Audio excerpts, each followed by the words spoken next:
Today we're going to see about how to change your password in your Mangools account. For this, open any browser, type it as Mangools, and click on the first result.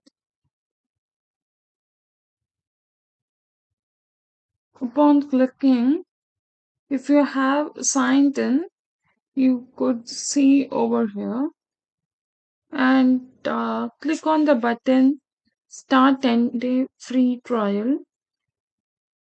Once you click on it, on the top, at the top of the page, you'll find something as settings. Click on it,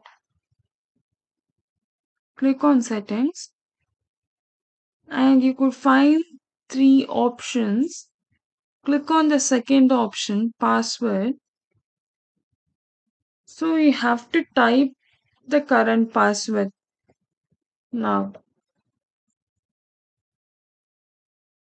Once you type the current password, you'll be asked to update with the new password.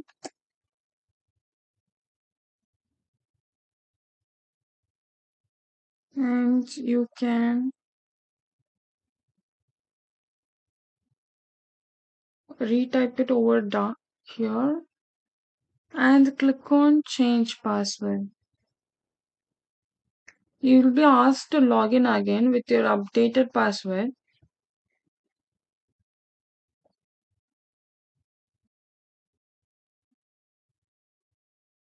Yeah, it's done. Thanks for watching.